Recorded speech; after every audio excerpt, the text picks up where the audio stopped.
Nature में motion हर जगह मौजूद है और इंसान ने इसी मोशन का यूज अपने एप्लीकेशंस के लिए करने लगा। आज के इस वीडियो में हम जानेंगे लॉज ऑफ मोशन यानी गति के नियम के बारे में। ये वीडियो नॉर्मल पढ़ाई की वीडियो से हटकर है। यदि आपको ये वीडियो अच्छा लगे तो इसको लाइक करना, अगर नहीं अच्छा लगे तो डिसलाइक करना, पर कमेंट सेक्शन में अपना ओपिनियन जरूर दें। तो चलते हैं वीडियो की ओर। इंसान जब अपनी जरूरतों से ऊपर उठा तो उसने प्रकृति को समझना शुरू कर दिया और उसमें प्रकृति की सबसे पहली चीज उसको मिली वो थी गति। गति के बारे में भारत से लेकर पूरे एंशिएंट ग्रीक तक सभी लोगों के अपने अपने मत थे और इन सभी मतों को इकट्ठा करने का काम किया था सर आइजैक न्यूटन ने। तो बात है 1665 की। उस समय पूरी दुनिया प्लेग नामक बीमारी से जूझ रही थी। तभी घर में रहकर न्यूटन ने सबसे पहले लॉ ऑफ मोशन की जो बुनियादी समझ है उसको विकसित किया और 1685 आते आते न्यूटन ने अपनी किताब पब्लिश की, जहाँ पर उन्होंने दुनिया को बताया कि जो मोशन है ये किन लॉज पर चलता है। इन्होंने 3 लॉज दिए। तो बात करते हैं पहले लॉ ऑफ मोशन की, जिसको समझने के लिए हमें समझना पड़ेगा इनर्शिया। दोस्तों, इनर्शिया का मतलब होता है resistance in changing in motion. मतलब कि अगर कोई बॉडी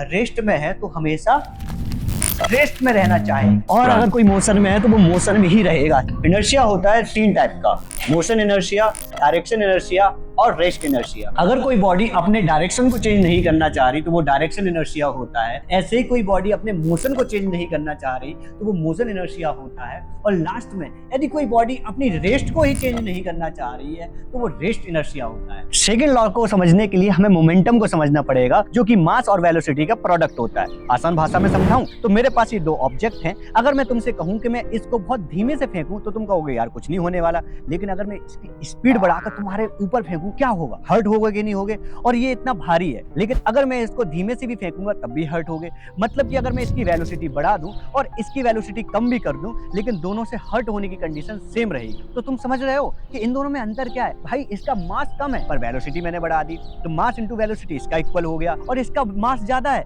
पर वेलोसिटी मैंने कम कर दी, तो मास इंटू वेलोसिटी इसका इक्वल हो गया। तो हमने इन दोनों का मोमेंटम को क्या कर दिया? इक्वल कर दिया। According to the second law of motion, हम मोमेंटम को चेंज करेंगे तो वो उसकी जो रेट है वो अप्लाइड फोर्स के बराबर होगी। आ जाओ इसको समझते हैं। तो सेकंड लॉ के लिए हमने मोमेंटम को तो समझ लिया, आइए इसको एक एग्जांपल से समझते हैं। हमारे पास एक मास है जिसकी वेलोसिटी है 0, तो हम कह सकते हैं कि इसका मोमेंटम भी कितना होगा? 0, क्योंकि भैया मास इंटू वेलोसिटी ही तो होता है हमारा मोमेंटम। और अब हम इस पे लगाते हैं एक फोर्स। जब हम इस पे फोर्स अप्लाई करेंगे तो इसका मोमेंटम क्या होगा?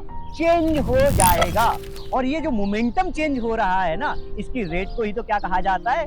फोर्स। तो according to the second law of motion we can say that the changing rate of the momentum is directly proportional to the applied force. भैया फोर्स से हम ना केवल बॉडी को मोशन में ला सकते हैं बल्कि मोशन में लाने से रोक भी सकते हैं। और दोनों कंडीशन में हम कहेंगे भैया मोमेंटम क्या हो गया हमारा? चेंज हो गया।